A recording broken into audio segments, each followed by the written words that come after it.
ayaa wuxuu guursaday gabar 8 sano jir ah asigana xilligaas cimrigiisa wuxuu ahaa 38 sano jir gabadh yar oo guursanayna ma boogeen aroosku wuxuu yahay waxay si zaid ah ugu faraxsaneed dharku cusub ay xiran tahay iyo gabdhaha sida quruxda badan horteeda uga ciyaarayo ayadoo sidaas u faraxsanayaan waxay maqashay isdiyaariya waadahna waa bixinay kadibna gabdhihii oo dhan waxay bilaabeen inay dhinacyadeeda ku soo aruuraan ayagoo dhahayna keen waa ku kaxeynay ayadana waxay dhahday xagee lii kaxeynaya gabdhaha mid kamid ah ayaan waxay dhahday guriga ninkaaga ayaa lagu kaxeynaya asiga ayaa ku sugayo gabadh yar masaakiinta ayadana ma fahansaneen hadalada lagu la hadlayo micnahooda iyo waxay yihiin intaba waxayna dhahday hadii gurigiisa liigeeyay garaacaya qolmi oo igu soo xiraya gabadhii kale ayadana waxay dhahday waxba cabsanan yariisay adiga aad ayaad u nasiib badan tahay nolol raaxo leh ayaad kula noolaanaysaa waa nin taajir ah gabadh yariista ayadana waxay dhahday boombalahayga aan ku ciyaaray ayaan rabaa inaan qaato oo qolku ku jiro maanta oo dhan ayaan raadinayay waana la ahay ayadoo sidaas leh ayaan waxa soo gashay qof qaraabadeeda kamid ah gacanta ayaan ka qabatay waxay dhahday waa dahnay dadkana wayna sugayaan gabadh yar ayadana waxay dhahday wax yar isug si aan boombalahayga u soo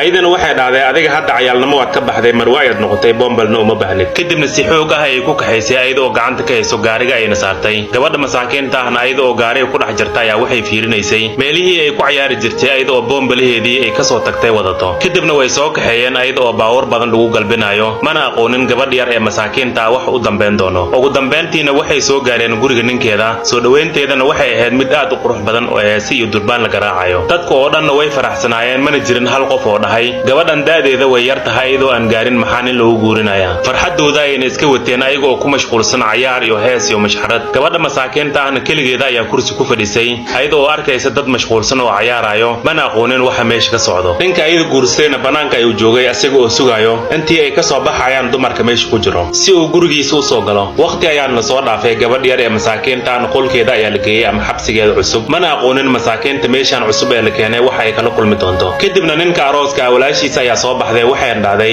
xaaskaaga qolka ay kugu sugaysaa dumarka oo dhan waa ka soo bixnay asigana wuxuu dhahay aad ayaan ugu xiis qabaa aragtideeda ma tahay gabadha sida liigu sheegay walaashiisana waxay dhahday waa gabar yar oo aad u qurux badan ee ordo u tag si aad u aragto kadibna uu soo baxay asiga oo faraxsan gabadh yarna qolka meel kamid ah ay fadhisay ayada oo maqlaysa shanqarta socodkiisa albaabka ayuu iska soo furay aydan dhanka albaabka ay soo fiirisay si ay u aragto qofka albaabka ka soo galayo markii uu soo galay uuna arkay gabadha quruxdeedana aad ay ugu faraxay laakiin isla markii haddana wuxuu fahmay in ay gabadhan murugaysan tahay ayna asiga ka cabsanayso ayadoo u oynayso asigana wuxuu dhahay maxaa kugu dhacay oo aad la oynaysaa ayadana waxay dhahday boombalahayga aan ku ciyaari jiray ayaan gurigeena ugu soo tagay asigana wuu la yaabay hadalkeeda wuxuu dhahay maxaad ku hadlaysaa adiga meeqa sano jir ayaa tahay ayadana waxay dhahday 8 sano ayaan jiraa kadibna wuu kana xayrun ahaantii gabadha yaraanteeda wuxuu dhahay aaway hooyada iyo aabaha ayadana waxay dhahday hooyada iyo aabahay way dhinteen madaxiisa ayuu qabsaday asiga oo ka xun gabadhan masaakiinta wax lagu sameeyay wuxuuna dhahay damiir xumadooda siday ninkuugu darayaan adiga oo daadan jiro ayadana waxay dhahday ninka arooska ah maadiga oo eedadeeda ay soo sheegtay markii ay hadalkaas dhahday dhinaceeda ayuu soo fiiriyay asiga oo naxariis u muujinayo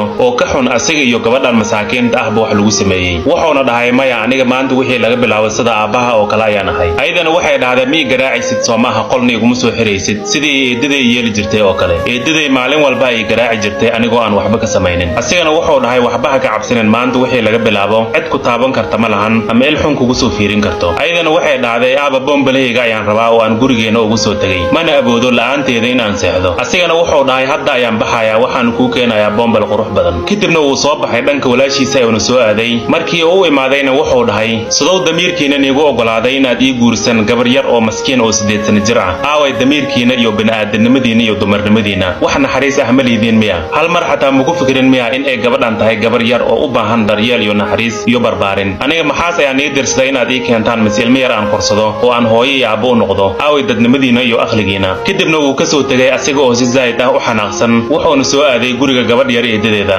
markii uu imaadayna si zaid ah ay u canaantay asiga oo qaylinayo gabadha yar boombalahayda ayuuna ka soo qaaday wuxuuna dhahay ogaada maanta wixii laga bilaabay in aysan gabar agteeda niiga soo jirin hanu ku fikirina xataa booqasho inaad ugu imaadaan kadibna gabadh yar eedadeeda ayadoo ku jeesjeesaysa oo qoslaysa ayaa waxay dhahday ma soo booqanayno mana rabna xataa inaynu soo booqato waxaas qashinka sanadahan oo dhan ayaanu soo dulqaadanaynay dhibaatadeeda waxaanu kuu siinay inay agtaada ku dhimato dan iyo xaajana kama lihin kadibna gurigiisa ayuu ku soo laabtay asiga oo yaaban walaashiisa ayaana waxay dhahday gabadha way hurdaysaa qolkeeda ayuuna soo galay ayadoo hurdaysa boombalaha ayuuna dhinaceeda dhigay go ayuuna u soo daboolay wuuna ka soo tegay walaashiisa ayaana wuxuu dhahay ogow gabadh yar dibadda ayaan u kaxaynayaa waxaanu u fasaxayaa inay waxbarashadeeda meesha ku dhammaystirato sidaas ayuuna sameeyey wuxuuna bilaabay gabadhii masaakiinta ahayd inuu u daryeelo sidii inuu aabaheed yahay oo kale waxbarashadeeda ay dhammaystiratay jaamacad ay u gudubtay waxayna ku biirtay kuliyadda caafimaadka.